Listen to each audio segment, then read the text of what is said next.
দেশের মানুষ মনে করে রাজনীতিবিদরা যা বলেন তার বড় অংশই মিথ্যা কিংবা কথার ফুলঝুরি। বিশেষ করে নির্বাচনের সময় ভোট পাওয়ার জন্য তারা যেসব প্রতিশ্রুতি দেন, ভোটে জয়ের পর তার অধিকাংশই কি তারা ভুলে যান?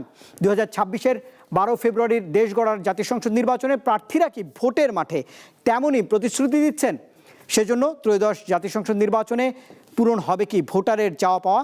আসন্ন এই নির্বাচন সামনে রেখে রাজনীতির মেরুকরণ কেমন হতে চলেছে তা নিয়ে আমাদের আজকের আয়োজন রিন প্রেজেন্টস ভোটের লড়াই। সঙ্গে রয়েছে আমি রুবায়েত হাসান।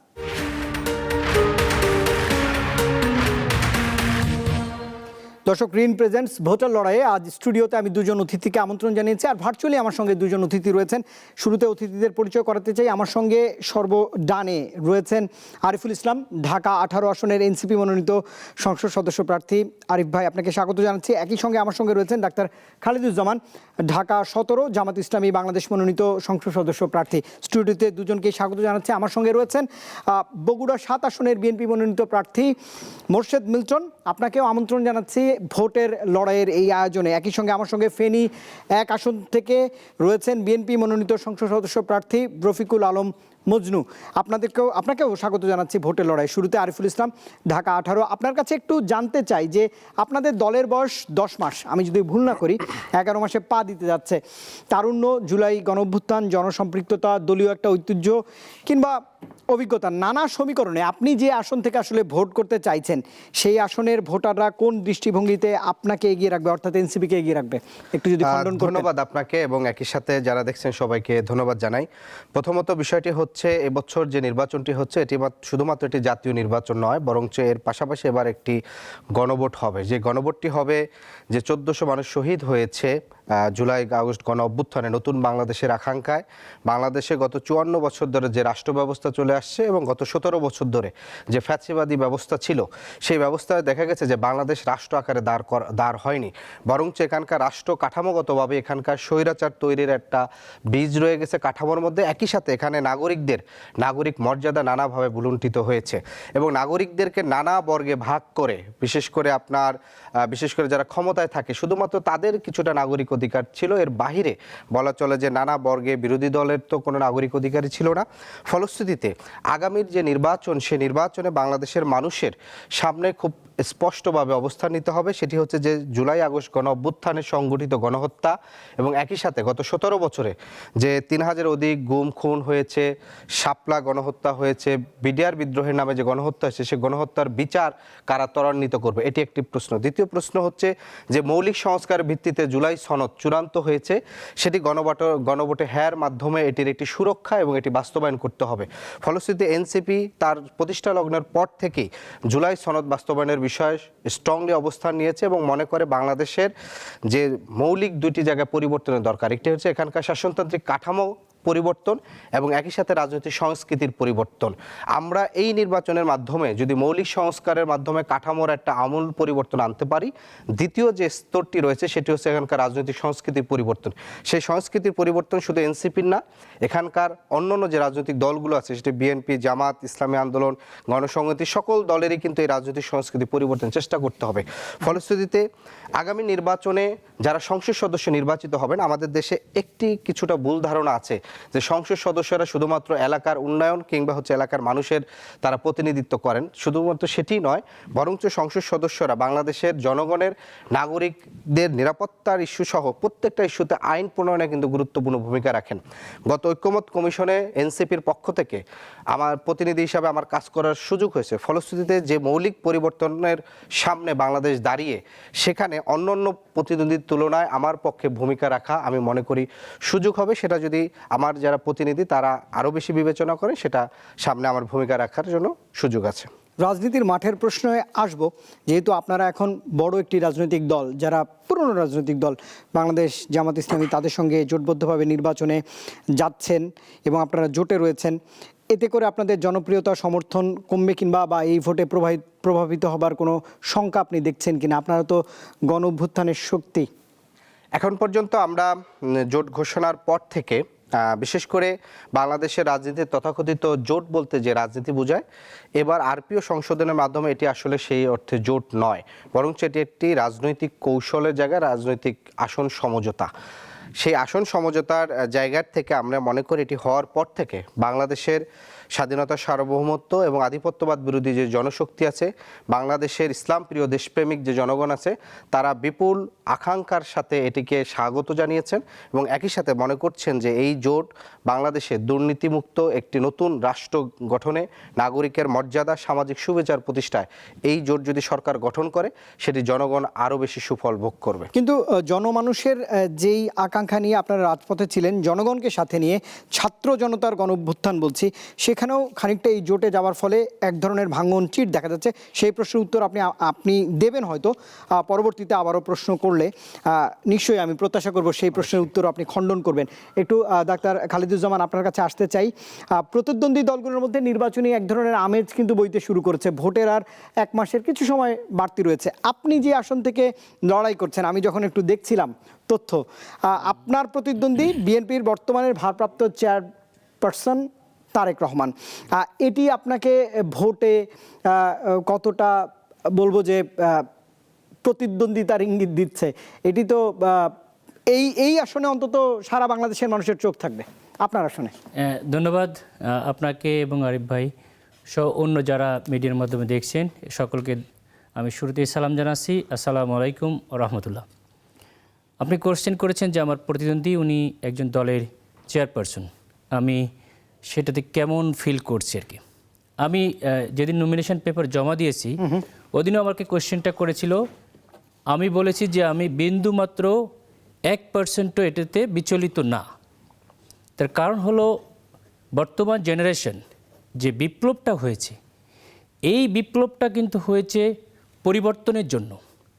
আধিপত্যবাদ এবং দলীয় যে লেজুড় ভিত্তি এবং পারিবারিক তন্ত্র থেকে মানুষ মুক্তি চেয়েছে।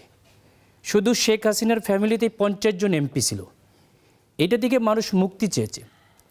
আমি মনে করি আমার জনপ্রিয়তায় বারবার তারা চিন্তা করে এখানে নমিনেশন চেঞ্জ করেছে, কিন্তু বর্তমানে তিনি একটা দলের প্রধান, এটা অবশ্যই আমি সম্মান করি। কিন্তু কথা হচ্ছে যে একটা ইন্ডিকেটর তো থাকতে হবে যেটার মাধ্যমে আপনি একজনের সঙ্গে আরেকজনের তুলনা করবেন।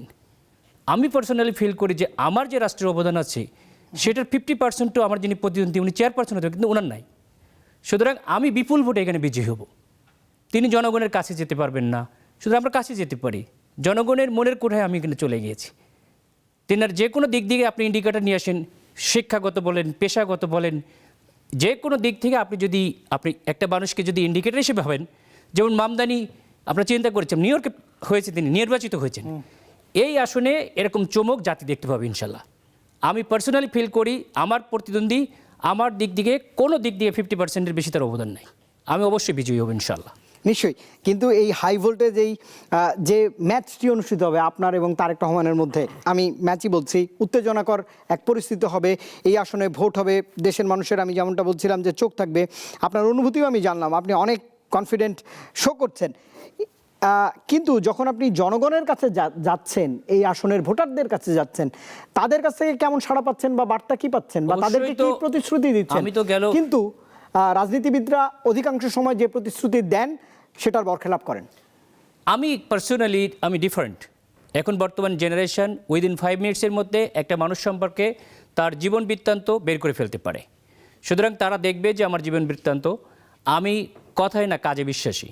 আমি অলরেডি সেই এলাকার মানুষের কাছে গিয়েছি, প্রত্যেকটা এলাকায় সুবিধা অসুবিধা দেখেছি, মানুষের ঘরে ঘরে গিয়েছি, মানুষের সঙ্গে কথা বলেছি, মানুষের জন্য কাজ করেছি, ভবিষ্যতেও করব। এবং আমার আত্মবিশ্বাস এবং মানুষেরও বিশ্বাস যে আমি তাদের কাছে যাব, তারা আমাকে পাবে। আমার সঙ্গে ভার্চুয়ালি দুজন অতিথি যোগ দিয়েছেন, তাদেরকে অনেকক্ষণ বসিয়ে রেখেছি, তাদের কাছে একটু যেতে চাই। দুজনই বিএনপির প্রার্থী, দুজনকেই স্বাগত জানাচ্ছি। আমি একটু রফিকুল আলম মজনু আপনার কাছে জানতে চাই, আমি যদি ভুল না করি আপনি যে আসন থেকে নির্বাচনে লড়বেন, ফেনী 1, এই আসনটির সঙ্গে জড়িয়ে রয়েছে সাবেক প্রধানমন্ত্রী আপসীন নেত্রী প্রয়াত খালেদা জিয়ার স্মৃতি বা নাম। জীবিত থাকলে এবারও এই আসন থেকে তিনি জাতীয় সংসদ নির্বাচনে লড়তেন। জানতে চাই আপনার অনুভূতিটা কেমন। বাড়তি তথ্য জানাতে চাই, 1991, 96, 2001, 2008 দেশের ইতিহাসে যতবারই তিনি নির্বাচন করেছেন এই আসন থেকে জিতেছেন। এটি আপনার জন্য চাপ কিনা? আমি যে এলাকায় নির্বাচন করছি এটা একটি গুরুত্বপূর্ণ জায়গা। এই আসনটি মূলত আমাদের সকলের প্রিয় নেত্রী যিনি এদেশের জন্য, এদেশের গণতন্ত্র প্রতিষ্ঠার জন্য যিনি সারা জীবন সংগ্রাম করেছেন, আমাদের সেই প্রিয় নেত্রী দেশনেত্রী বেগম খালেদা জিয়া। তিনি এলাকার মেয়ে, এলাকার মানুষ তাকে যতগুলো নির্বাচন হয়েছে প্রত্যেকটি নির্বাচনেই ওনাকে বিপুল ভোটের ব্যবধানে এখানে উনি বিজয়ী হয়েছেন। এখানে আমি যখন আমার নেত্রীকে যখন 2018 সালে যখন ওনাকে মিথ্যে মামলা দিয়ে কারাগারে আটকে রাখা হয়, তখন থেকে আসলে এই এলাকায় ওনার প্রতিনিধি হিসাবে আমাকে কাজ করার জন্য দায়িত্ব প্রদান করা হয় আমাদের নেত্রীর পক্ষ থেকে, দলের পক্ষ থেকে। সেই 18 সাল থেকে আমি এলাকায় কাজ করেছি। এই এলাকার মানুষের যে সমস্যাগুলা আমি চিহ্নিত করতে পেরেছি এবং দীর্ঘ এই 7 বছরে যত রকম এলাকা আমাদের উপর যে দুঃসময়গুলো গিয়েছে, আমাদের বন্যা, আমাদের করোনাকালীন সময় বা শীতের সময় মানুষ যখন কষ্ট পায়, আমি এই দীর্ঘ 60 বছর আমাদের নেত্রীর প্রতিনিধি হিসাবে এলাকার মানুষের সাথে আমি কাজ করার সুযোগ হয়েছে, আমার কাজ করেছি।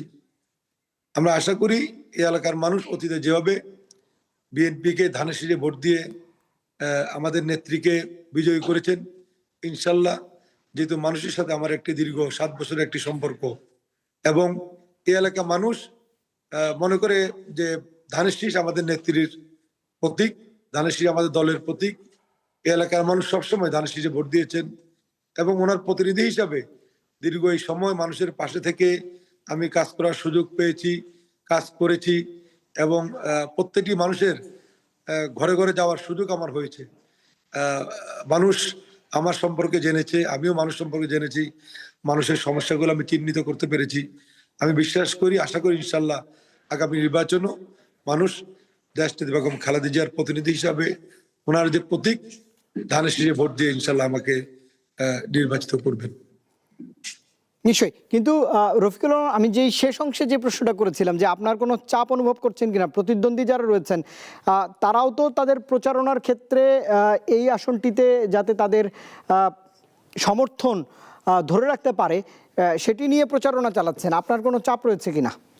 না, এখানে আমি কোনো চাপ অনুভব করছি না, কারণ আমি তো মানুষের সাথেই সবসময় মিশে কাজ করেছি। আমি এমন তো না যে শুধু নির্বাচন এসেছে আমি মানুষের কাছে গিয়েছি। আমি বিগত 7 বছর 8 বছর যাবৎ এই এলাকার প্রত্যেকটি মানুষের সাথে মিশে যেই কাজ করেছি। এই এলাকার মানুষ এখানে মানুষ ধানের শীষকে চিনে, বেগম খালেদা জিয়াকে চিনে, বিএনপিকে এই এলাকার মানুষ সবচেয়ে বেশি ভালোবাসে। আর আমি যেহেতু মানুষের সাথে মিশে কাজ করেছি, মানুষের বিপদে ছিলাম, দুর্দিনে ছিলাম, দলের নেতা কর্মীদেরকে আমি সুসংগঠিত করেছি। আমি নিজে আন্দোলন সংগ্রামে একজন সক্রিয় কর্মী ছিলাম। এই ফ্যাসিবাদের বিরুদ্ধে আন্দোলন করেছি, প্রায় 10 বার জেল খেটেছি। জুলাই আন্দোলনে আমাকে কারাগারে নিয়েছে, জেলে ছিলাম, আমাদের উপর অত্যাচার নির্যাতন করেছে। সবকিছু মিলে মানুষের সাথে যেহেতু আমাদের একটি সম্পর্ক আছে, আমার একটি সম্পর্ক, সেখানে আমি কোনো চাপ মনে করছি না। আমি কাজ করছি এবং ইনশাল্লাহ আশা করি এখানে আমাদের বিজয় ইনশাল্লাহ হবে, ইনশাল্লাহ। নিশ্চয়ই, আপনি আমার সঙ্গেই থাকবেন। শেষ দিকে হয়তো আরেকটু আপনাদের দলীয় রাজনীতির ব্যাপারে আমার একটু প্রশ্ন রয়েছে, কিন্তু মোর্শেদ মিল্টন বগুড়া 7 থেকে আমার সঙ্গে যোগ দিয়েছেন। মিল্টন, আপনার জন্য একই অবস্থা, প্রয়াত সাবেক প্রধানমন্ত্রী খালেদা জিয়ার আসন থেকে আপনি লড়ছেন। আপনি কেমন সাড়া পাচ্ছেন জনগণের? এই আসন থেকে যতবারই খালেদা জিয়া ভোট করেছেন একবারও হারেননি। দেশনেত্রী বেগম খালেদা জিয়া, তাকে আমি শ্রদ্ধার সঙ্গে স্মরণ করছি। শুধু আমরা শোকাহত না, সারা জাতি এবং দেশ শোকাহত। শুধু সে দলের নেত্রী ছিল না, 18 কোটি জনগণের নেত্রী ছিল এবং বাংলাদেশের স্বাধীনতা সার্বভৌমত্বের প্রতীক ছিল। সে গাবতলী 7 থেকে 1991 সাল থেকে নির্বাচন করে আসছে। সে 4 বার নির্বাচন করেছে, দেশের 3 বার প্রধানমন্ত্রী হয়েছে। এখানে বিপুল ভোটে আমরা আমাদের দেশনেত্রী, আমাদের আপসীন নেত্রী, আমাদের গণতন্ত্রের মা, তাকে আমরা বিপুল ভোটে বিজয়ী করে দিয়েছিলাম।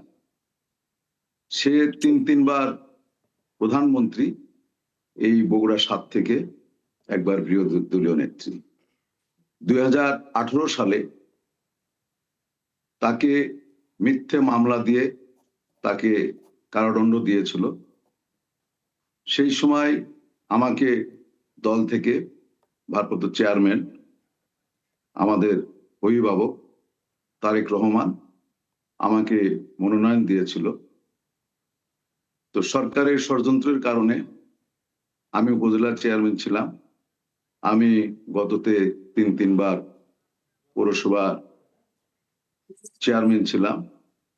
তো সরকারের ষড়যন্ত্রের কারণে আমাদেরকে, শুধু আমি না, 7-8 জনকে সরকার নির্বাচন করতে দেয় নাই।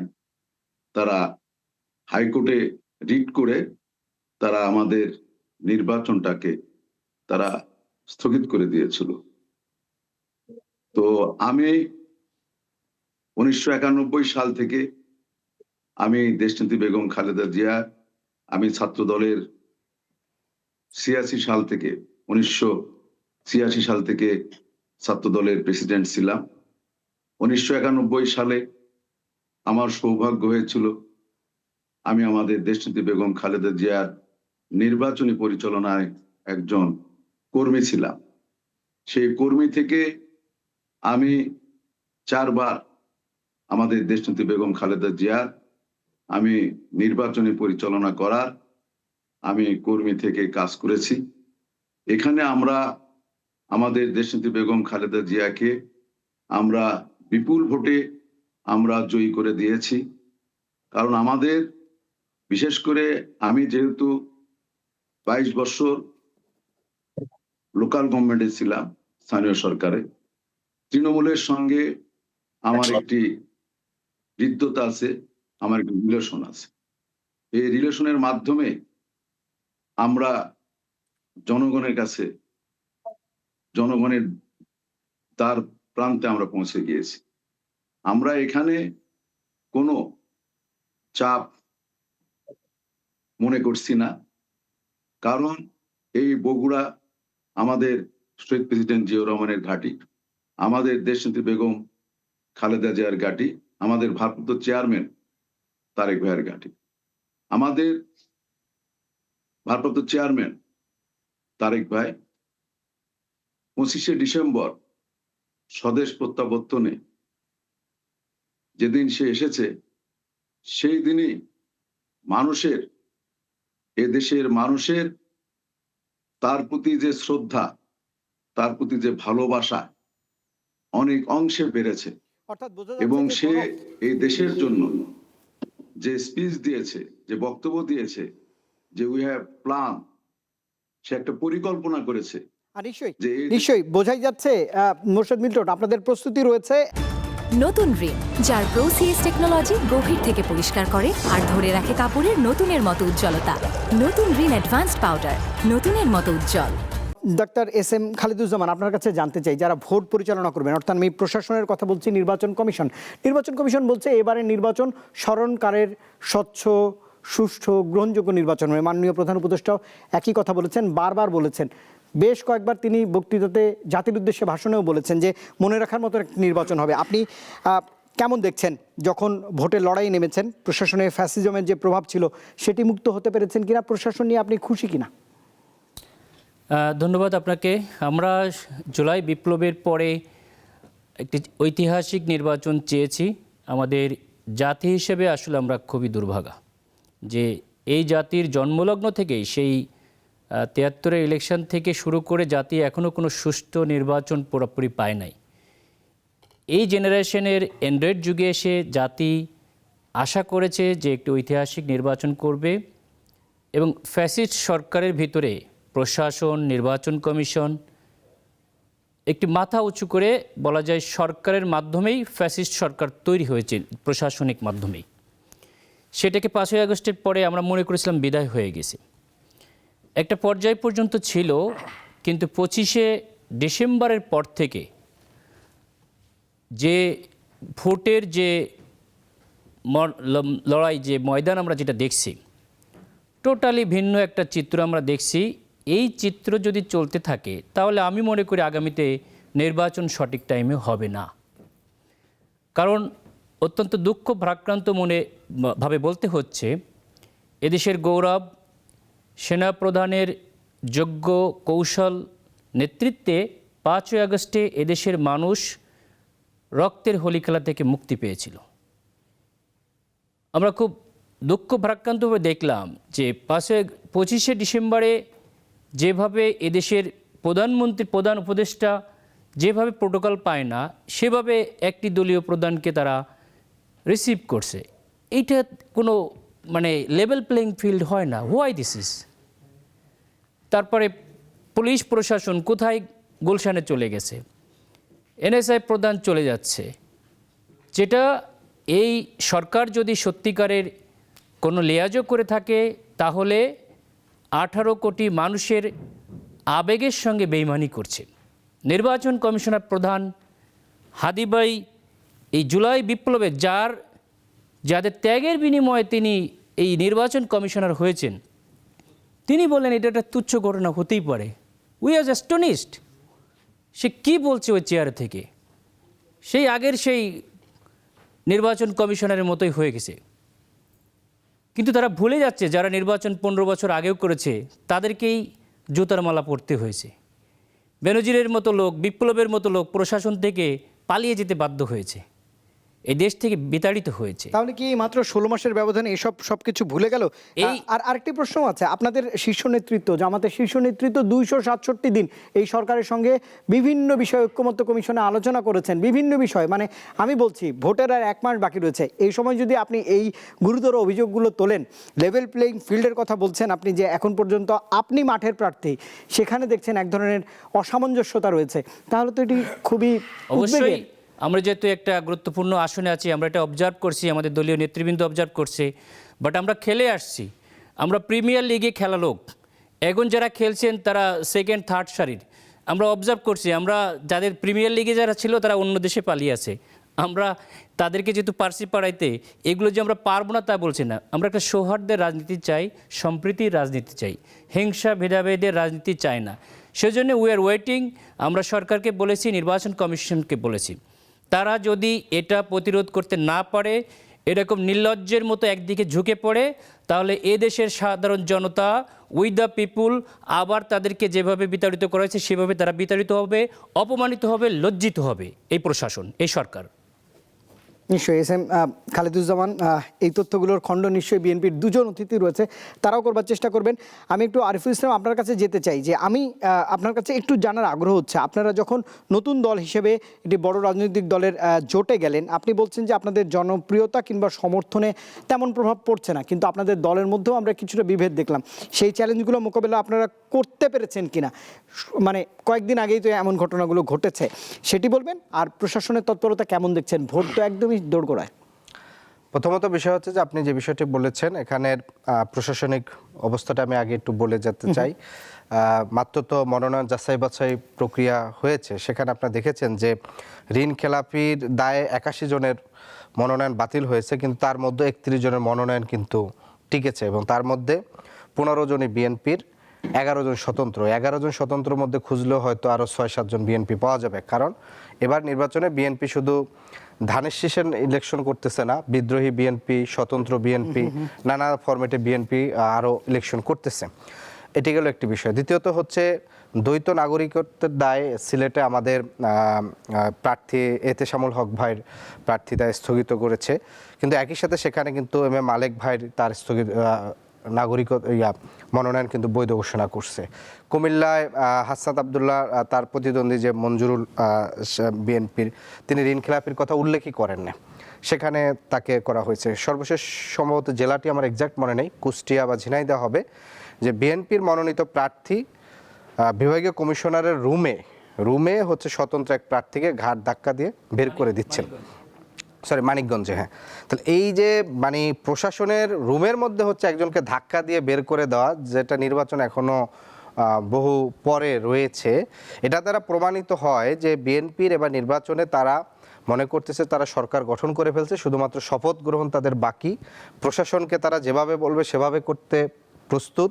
প্রশাসনেরও একটা অংশের ভিতর মনস্তাত্ত্বিকভাবে, যেহেতু আমাদের এখানকার আমলাতন্ত্র শুধু না, আমাদের এখানকার প্রশাসনিক সিস্টেমটাই হচ্ছে যে তারা প্রভুভক্ত, তারা আমাদের এখানকার যেহেতু ব্রিটিশ ব্যবস্থা থেকে আমাদের এখানকার এই ব্যবস্থাটা আসছে, ফলে তারা প্রভু খুঁজেন।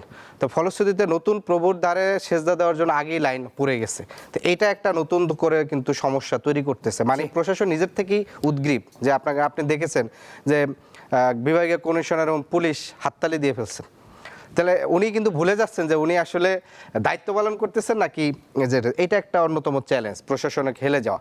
দ্বিতীয় চ্যালেঞ্জটা হচ্ছে যে প্রশাসনের মধ্যে থাকা গত 17 বছরে যে আওয়ামী লীগের যে সেট একেবারে আমলাতন্ত্র থেকে শুরু করে প্রশাসনিক ব্যবস্থায়, সেই সেট অনেকে কিন্তু এই নির্বাচনকে আওয়ামী লীগের যে এখনকার নির্বাচন বানচাল করার যে একটা নানা ধরনের ষড়যন্ত্র আছে, সেটার সাথে কিন্তু নানাভাবে সরকারের ভিতরের একটা অংশ কিন্তু জড়িত থাকতে পারে।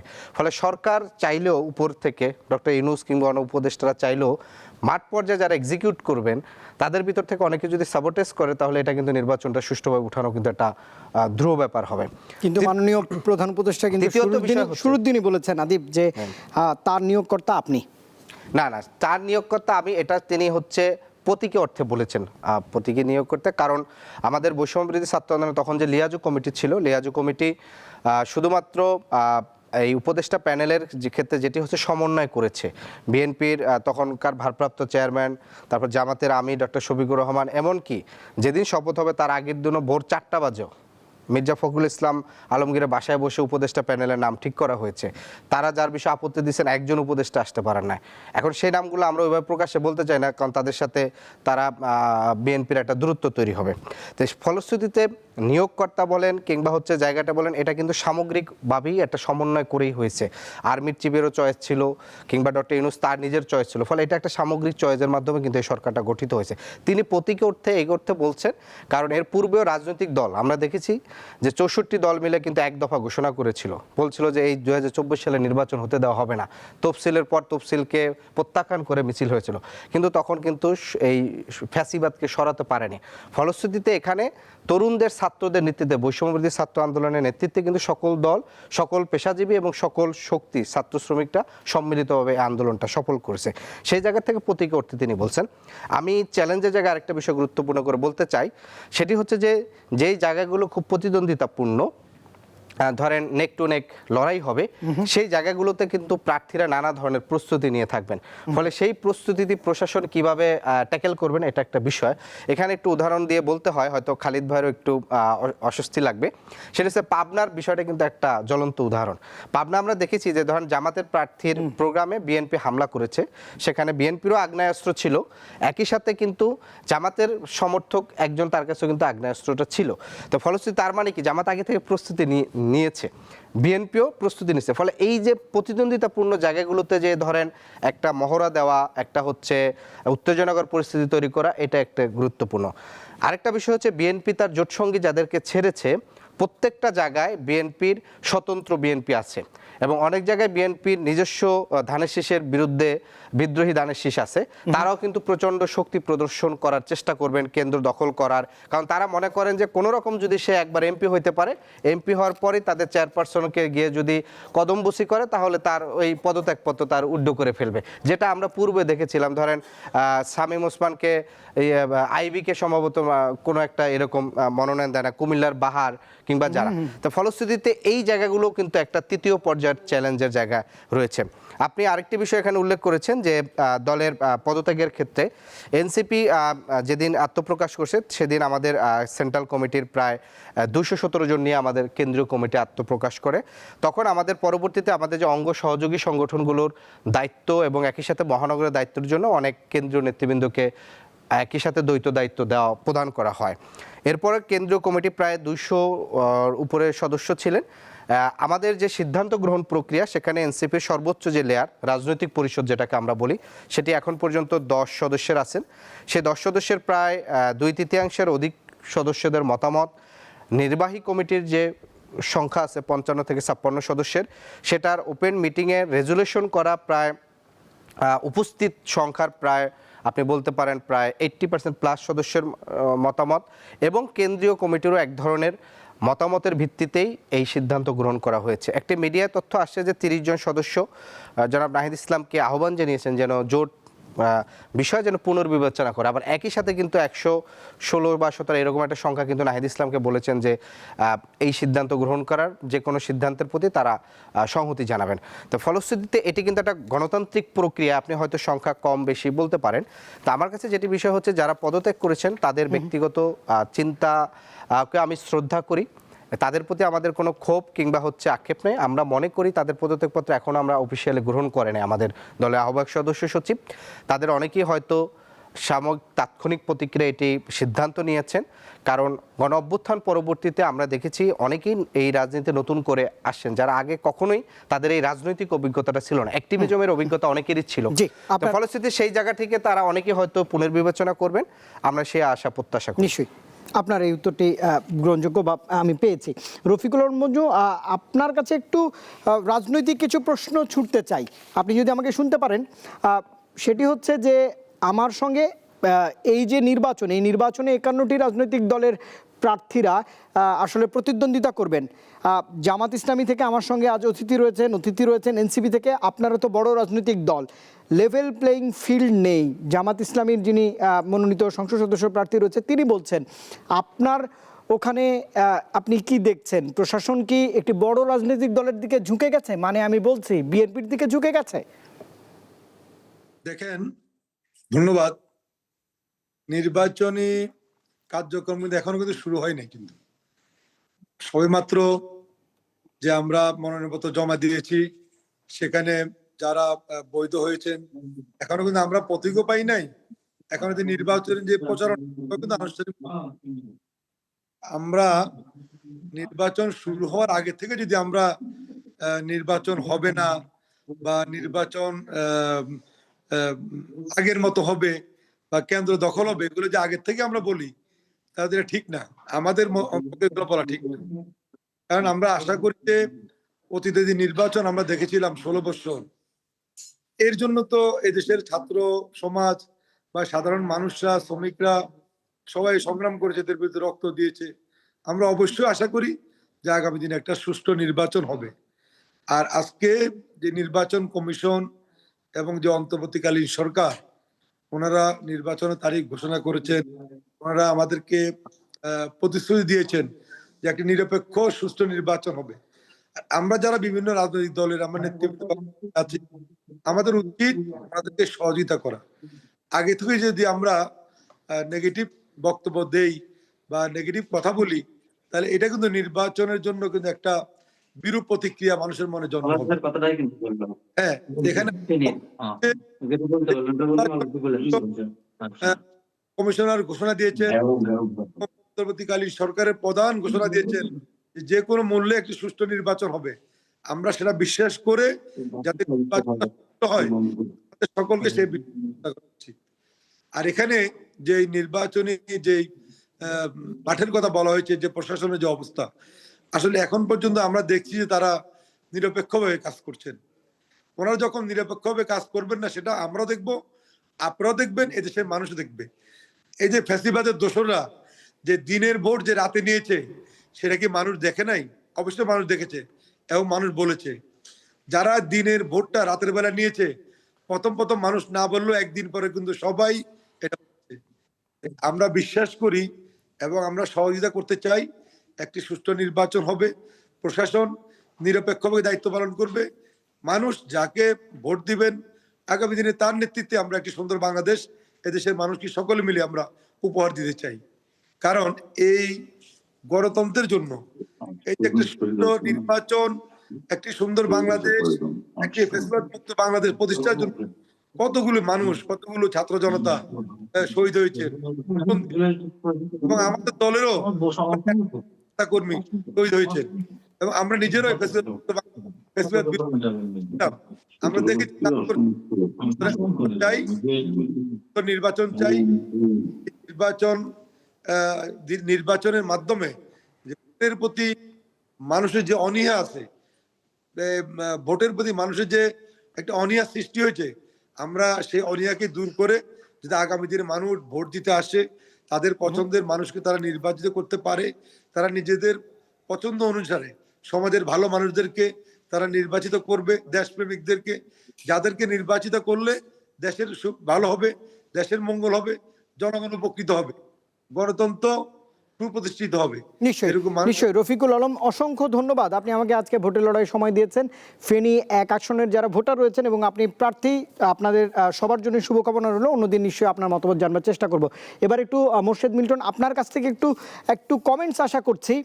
আমরা পত্রপত্রিকায়, গণমাধ্যমে যেই ছবি দেখেছি, আমি গত 16 মাসের যেই চিত্র আপনার সাথে তুলে ধরতে চাই। আপনার বড় রাজনৈতিক দল বিএনপির পক্ষ থেকে শুধুমাত্র বহিষ্কার করা হয়েছে, কখনো দল থেকে বাদ দেওয়া হয়েছে। আমি চাঁদাবাজির ইস্যুটি বা সন্ত্রাসী কর্মকাণ্ডের ইস্যুটি আনছি, দলীয় শৃঙ্খলা ভঙ্গের ইস্যুটি আনছি।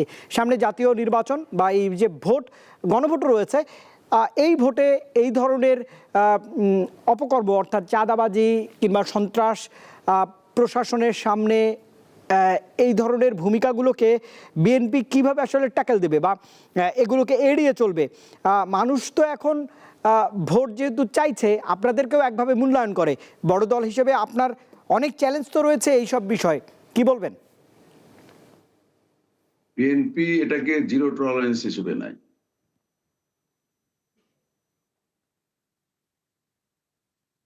হ্যালো,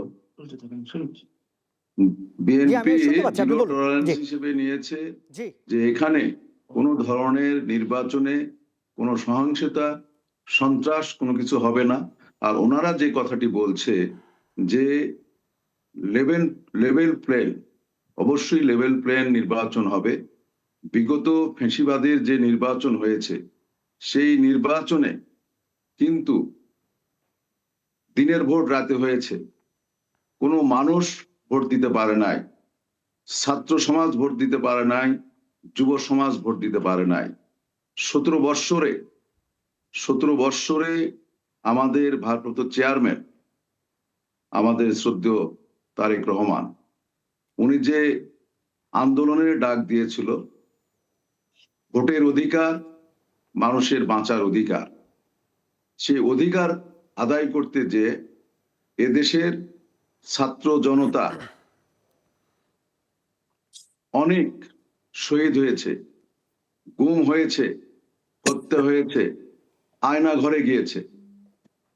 সেই আয়না ঘর, গুম, হত্যা, সেখান থেকে যখন 5ই আগস্ট, জুলাই এবং 5ই আগস্টে ফ্যাসিস্ট সরকারের যে পতন হয়েছে, পতন হওয়ার পর একটি অন্তর্বর্তীকালীন সরকার দায়িত্ব নিয়েছে।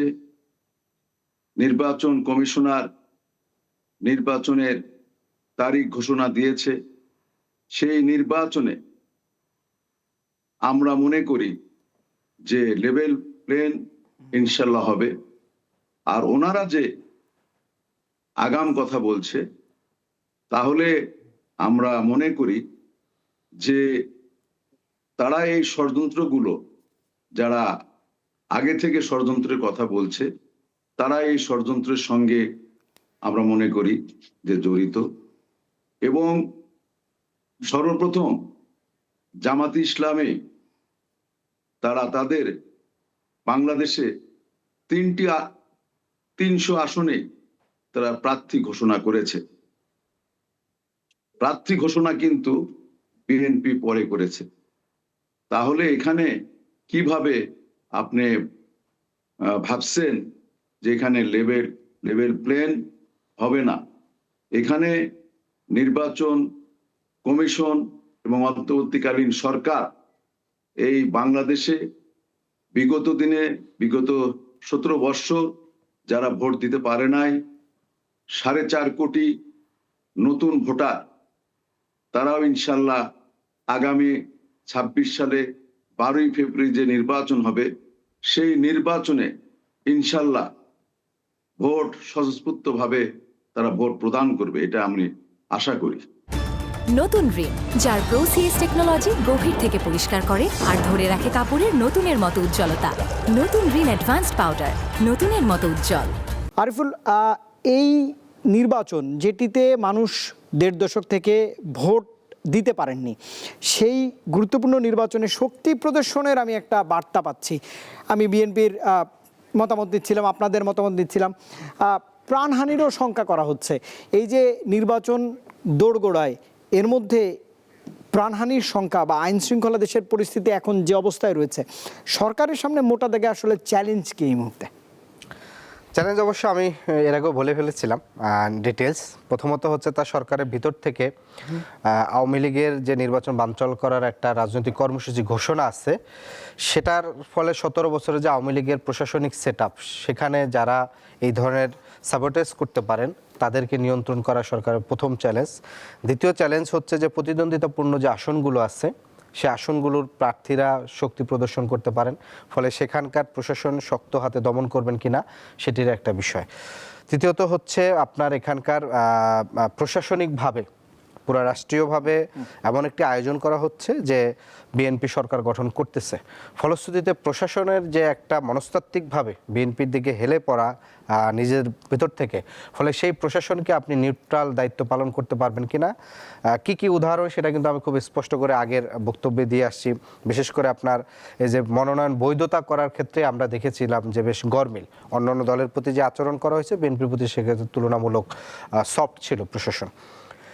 দ্বিতীয়ত হচ্ছে এবার যেহেতু এরকমই পারসেপশন হচ্ছে যে বিএনপি গঠন করতেছে, আমরা আওয়ামী লীগের সময় যেটা দেখতাম যে আওয়ামী লীগের প্রচুর বিদ্রোহ, মানে 24 সালে যে নির্বাচনটা হয়েছে, যে ধরেন অরিজিনাল নৌকা, ডামি নৌকা এবং হচ্ছে বিদ্রোহী নৌকা এবং স্বতন্ত্র নৌকা। ফলে এবার যেটা হয়েছে যে বিএনপিরও অনেকে যারা 17 বছর ধরে ত্যাগ তিতিক্ষা নানা ধরনের জেল জুলুম খাটছেন, তারা চিন্তা করছেন যে আমার অনেক জনপ্রিয়তা আছে, দল হয়তো জাতীয় পার্সপেক্টিভে হয়তো অন্য কাউকে মনোনয়ন দিয়েছে, কিন্তু সে চিন্তা করছেন যে লোকাল শক্তিমত্তা এবং জনপ্রিয়তা সে জিতে আসবেন। ফলে এদের অধিকাংশ কিন্তু স্বতন্ত্র বিদ্রোহী দাঁড়িয়েছে। ফলে তারা চিন্তা করবেন যে এনি হাও আমাকে জিতে আসতে হবে, কারণ সরকার যেহেতু গঠন করবে, আমি সরকারের অংশ হব, এমপি হলে পরবর্তী দল আমাকে গ্রহণ করে নেবে। ফলে সেই সব জায়গায় কিন্তু একটা বড় ধরনের এই সংঘাত সহিংসতার পূর্ণ আছে। ফলে এই চারটা মোটা দাগে আমার কাছে সবচেয়ে বড় মনে হচ্ছে। আরেকটা সবচেয়ে আশঙ্কার বিষয় যে আমরা দেখেছি যে বাংলাদেশের বিশেষ করে ব্যবসায়ীদের একটা বড় গ্রুপ, যারা হচ্ছে সাধারণত সবসময় সরকারের পক্ষ থাকে, আমরা সরকারকে এক ধরনের খুশি রেখে মনোরঞ্জন করার চেষ্টা করেন, যেটা আগে দেখেছি। ফলে তারা যেভাবে হচ্ছে বিভিন্ন জায়গায় হাজিরা দিয়ে তাদের হাজিরা দিতেছেন, সেই জায়গা থেকে নির্বাচনকে উপলক্ষে কালো টাকার ছড়াছড়ি এবং এই কালো টাকা দিয়ে বিভিন্ন ধরনের আন্ডারওয়ার্ল্ড নিয়ন্ত্রণ করা, আন্ডারওয়ার্ল্ডের লোক ভাড়া করা।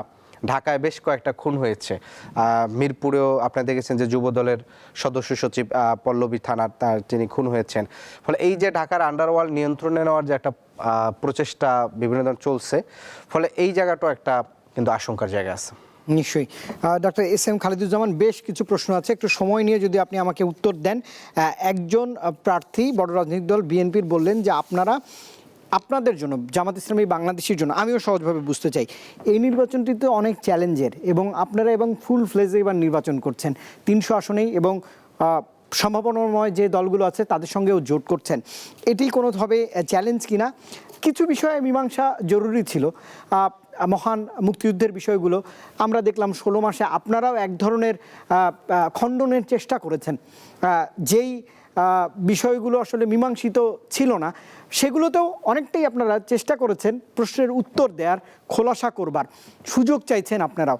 আবার আমরা দেখছি সামাজিক যোগাযোগ মাধ্যমে আপনাদের দলের কিছু নেতৃত্ব এমন সব মন্তব্য করছেন যেটি অনেক সময়ই ভোটের কথার কথা, হ্যাঁ, বা সাংঘর্ষিকও বটে। আপনি আমার কাছে জানতে চাইলে আমি হয়তো সেগুলো বলতে পারবো, আপনি জানেন আমি কোনগুলো বিষয়কে ইঙ্গিত করছি।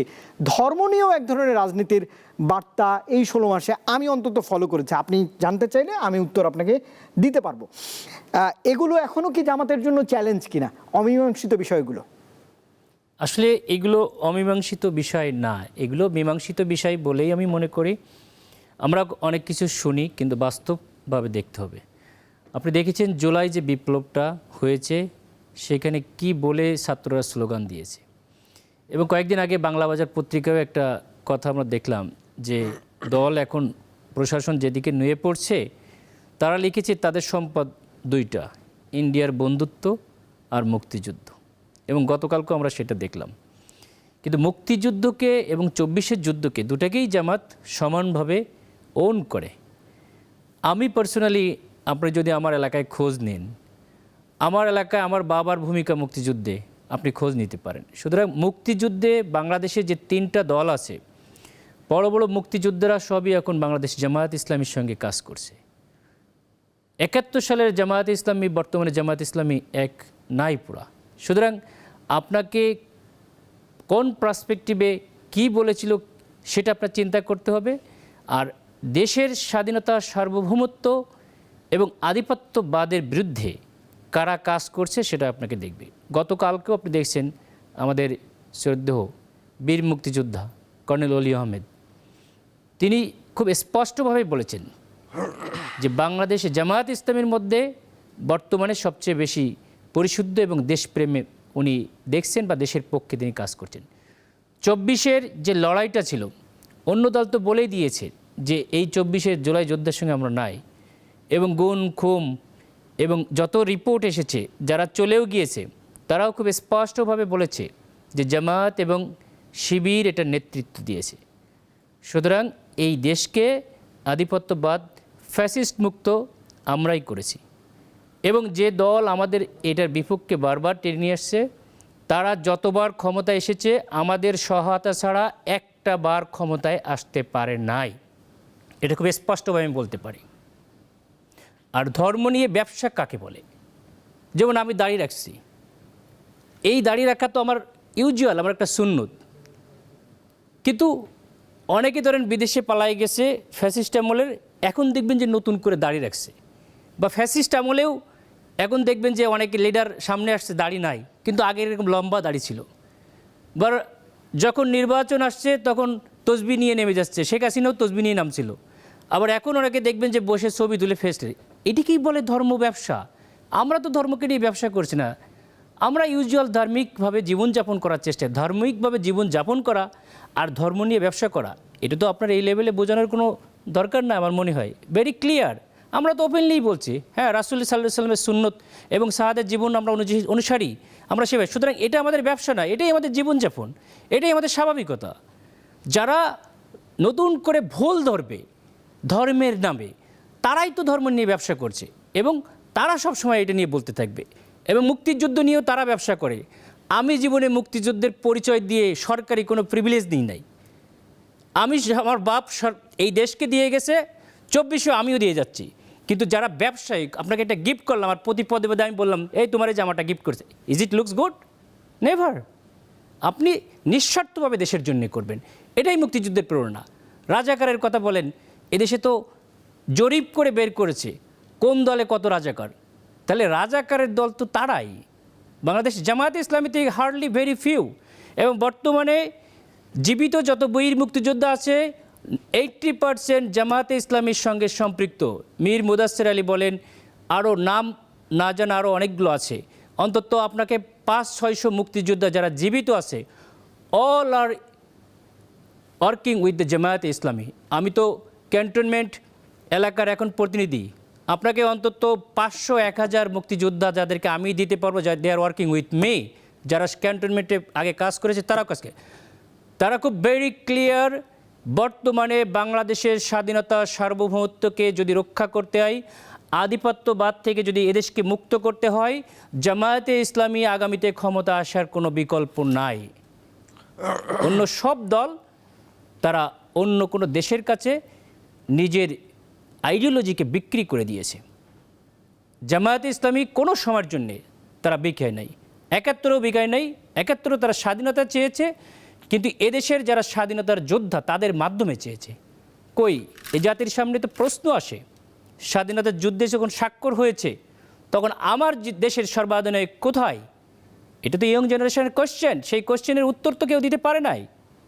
কেন অন্য দেশের প্রতিনিধির সামনে আমার স্বাধীনতার যুদ্ধ করে সাইন হবে?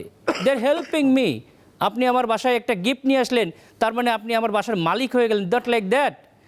আপনি আমাকে অতিথি, তার মানে আপনি আমার বাসার মালিক না। সাময়িক গিফট নিয়ে এসে সারা 9 মাস যুদ্ধ করলাম, 10 দিন এসে আমার সঙ্গে থেকে আপনি এটার সিনাই নিয়ে চলে গেলেন, আমার বউ বাচ্চা সহ নিয়ে চলে গেলেন যে ভাই তুমি থাকো একা। Is it right? এটাই কি স্বাধীনতার চেতনা? নেভার। আপনার কাছ থেকে শুনে যেটি বোঝার আমার সহজভাবে আমি যদি বুঝি, তাহলে আপনি বলছেন বর্তমান নিয়েই আপনারা আসলে চলতে চাইছেন, বিগত দিনের ভুল সেটি হয়তো আপনারা স্বীকার করে নিচ্ছেন, কিন্তু বর্তমান জেনারেশন যে 4.5 কোটি ভোটার কিংবা এই যে যারা একদমই ভোটাধিকার থেকে বঞ্চিত ছিল সেই মানুষের কাছে জামাতের যে মেসেজ সেটি ক্লিয়ার। ভেরি ক্লিয়ার, এবং ইয়ং জেনারেশন এক বাক্যেই জামায়াত ইসলামীকে ভোট দেবে। সেটা 4টা সংসদ নির্বাচনে খুব ক্লিয়ারলি তারা মেসেজ দিয়েছে হোয়াট দে ওয়ান্ট, তারা কাদের সঙ্গে আছে। বিভিন্ন দল কাগজে কলমে এবং জরিপে আছে, কিন্তু প্র্যাকটিক্যালি ছাত্র জনতা বিভিন্ন ছাত্র সংসদ নির্বাচনে দেখিয়ে দিয়েছে, এবং আগামী ইলেকশনেও বিপুল ভোটে জামায়াত ইসলামীকে তারা জয়ী করবে এবং বাংলাদেশে ডাক্তার শফিকুর রহমানই প্রধানমন্ত্রী হবেন ইনশাআল্লাহ, আমি আশাবাদী। নিশ্চয়ই, অসংখ্য ধন্যবাদ, আপনি সময় দিয়েছেন। একদমই শেষ কমেন্টসটা নিতে চাই আরিফুল ইসলাম, একটু ভূ রাজনীতিতে যেতে চাই। আপনাদের যে নতুন রাজনৈতিক দল এবং আপনারা যারা মাঠের রাজনীতি করেছেন 16 মাসে আপনারাই অগ্রভাগে ছিলেন। এই ভোটে তো চোখ রয়েছে আন্তর্জাতিক অঙ্গনেরও, একই সঙ্গে আমাদের যারা বন্ধু প্রতিবেশী রাষ্ট্র রয়েছে। আপনাদের দল থেকে এই বড় যে প্রতিবেশী রাষ্ট্রগুলো রয়েছে তারা বিভিন্ন ধরনের মতামত দিচ্ছেন, আপনারাও মন্তব্য করছেন। আপনার দলের শীর্ষ নেতৃত্ব একদম সমাবেশে একটি নির্দিষ্ট দেশের ব্যাপারে তাদের বা আপনাদের এক ধরনের মূল্যায়ন রয়েছে। এটি আসলে চাপ কিনা? না, আমাদের উপরে চাপ কিনা? নিশ্চয়ই না, আমরা চাপ ফিল করি না, বরঞ্চ আমরা মনে করি গত 17 বছর ধরে বাংলাদেশের অভ্যন্তরীণ রাজনীতি সংস্কৃতিতে প্রতিবেশী রাষ্ট্র যে নগ্ন হস্তক্ষেপ করেছে, সরাসরি জাতীয় নির্বাচনের পূর্বে প্রতিবেশী রাষ্ট্রের পররাষ্ট্রমন্ত্রী পর্যায়ের লোক এসে বিরোধী দলকে এক ধরনের জিম্মি করে নির্বাচনে নিতে বাধ্য করা, বিশেষ করে 14 সালের পূর্বে। ফলশ্রুতিতে সেই জায়গার থেকে আগামীর যে নির্বাচন, সে আগামী নির্বাচনটা হচ্ছে বাংলাদেশের স্বাধীনতা সার্বভৌমত্বের প্রতীকের নির্বাচন। অর্থাৎ বাংলাদেশ তার প্রতিবেশী রাষ্ট্রের রক্তচক্ষুকে উপেক্ষা করে নিজেদের দলগুলো সম্মিলিতভাবে একটি সুন্দর সুষ্ঠু নির্বাচন সংগঠিত করতে পারে, সেটা মানে আগামী নির্বাচনটা ভোটাধিকার, স্বাধীনতা, মানবাধিকার, সার্বভৌমত্ব এবং আধিপত্যবাদের বিরুদ্ধে বাংলাদেশের জনগণের বিজয়ের একটা নির্বাচন। তো আপনি একটি বিষয় বলছেন, যেমন হাসনাত আবদুল্লাহ তিনি যে কমেন্টটা করছেন সেখানে কিন্তু যদি উল্লেখ করেছেন, কারণ আমরা দেখেছি যে গত 16 মাসে বাংলাদেশে যারা সন্ত্রাসী কার্যক্রম করছেন তাদেরকে আশ্রয় দিচ্ছে ভারত। ফলশ্রুতিতে এইটা বলছে যে যদি তারা এই ধরনের দিয়ে থাকে, সেক্ষেত্রে যদি আমরাও বাংলাদেশে যদি এই পদক্ষেপে যায় তাহলে সেটি কীরকম হবে সেই প্রশ্নে ফলশ্রুতিতে তিনি কিন্তু আগে অ্যান্সারটা দেয় না, বলছেন যে ভারত যদি বাংলাদেশের মানুষের লড়াইয়ের প্রতি শ্রদ্ধাশীল না হয়, শুধুমাত্র আওয়ামী লীগের লেন্স দিয়ে যদি বাংলাদেশকে দৃষ্টিভঙ্গি থেকে দেখার চেষ্টা করে, তাহলে সেটি প্রতিবেশী রাষ্ট্র হিসাবে কিন্তু আমাদের জন্য দুঃখজনক। বরঞ্চ আমরা মনে করি যে কোনো পরাশক্তির সাথে, শুধু নট অনলি ভারত, আমেরিকা, চীন, রাশিয়া কিংবা তুরস্ক, পাকিস্তান, যার কথাই বলেন, বাংলাদেশের সাথে প্রত্যেকটা রাষ্ট্রের সম্পর্ক হবে মর্যাদার এবং সেটা হবে সমানুপাতিক এবং শ্রদ্ধার জায়গা থেকে। ফলশ্রুতিতে কারো পরাশক্তিগুলোর এখানে আন্ডারমাইন করে হচ্ছে কোনো ধরনের দৃষ্টিভঙ্গি, সেটি বাংলাদেশ সেই জায়গাটি এখন আর নেই। নিশ্চয়ই। আরিফুল ইসলাম অসংখ্য ধন্যবাদ। Doctor SM. খালিদুজ্জামান অসংখ্য ধন্যবাদ, সময় দিয়েছেন, বিস্তারিত বলবার চেষ্টা করেছেন। আপনি একটু আপনার এলাকার যারা যেহেতু হেভিওয়েট প্রার্থীর সঙ্গে লড়ছেন, ঢাকা 17-র যারা ভোটার রয়েছেন তাদের জন্য কোনো বার্তা, সবশেষ বার্তা যদি 1 মিনিটে দিতে চান, যে তাদের জন্য কি আপনাকে আবারও সময় দেওয়ার জন্য। অবশ্যই আমার এলাকার জনসাধারণ আমাকে খুবই ভালোবাসে, আমিও তাদেরকে ভালোবাসি। আমার এলাকার জনগণ চাই নতুন নেতৃত্ব, যারা জনগণের কাছে যাবে, যারা জনগণের সঙ্গে থাকবে, জনগণকে ভালোবাসবে এবং টেন্ডারবাজ, চাঁদাবাজ, সন্ত্রাসমুক্ত নেতৃত্ব তারা চায়। আমি আশা করি তারা তরুণদের যে নেতৃত্ব এবং তরুণদের যে শিক্ষা এবং তরুণদের যে কর্মসংস্থান, সেটার জন্য যারা কাজ করবে তাদেরকেই তারা চায়। আগামীতে তারা আমাকে বিপুল ভোটে নির্বাচিত করবে এবং এই জনগণের পাশে থেকে বাংলাদেশকে যে পরিবর্তনের সূচনা হবে, ঢাকা 17 আসনকে আমি তার একটা মডেল হিসেবে রিপ্লেস করবো ইনশাআল্লাহ। নিশ্চয়ই। একই সঙ্গে আরিফুল ইসলাম, ডাক্তার খালিদুজ্জামান, দুজনকেই স্টুডিওতে আমি ধন্যবাদ জানাচ্ছি। রফিকুল আলম মজনু আমার সঙ্গে জুমে জয়েন করেছিলেন এবং একই সঙ্গে মোরশেদ মিল্টন বগুড়া থেকে যোগ দিয়েছিলেন, তাদেরকেও আমি শুভকামনা জানিয়ে আজকের অনুষ্ঠান এখানেই শেষ করছি। কিন্তু মনে রাখতে হবে যেই ভোট 12 ফেব্রুয়ারি 2026, সেই ভোটে কিন্তু আগামীর বাংলাদেশের গতি প্রকৃতি, স্বাধীনতা, সার্বভৌমত্ব অনেক কিছু নির্ভর করবে। নিশ্চয়ই বুঝে শুনে প্রার্থীদের প্রতি ভোটার তাদের যে সমর্থন সেটি দেবে, এই প্রত্যাশা রেখেই রিন প্রেজেন্টস ভোটের লড়াই আজ এ পর্যন্তই। শুভরাত্রি।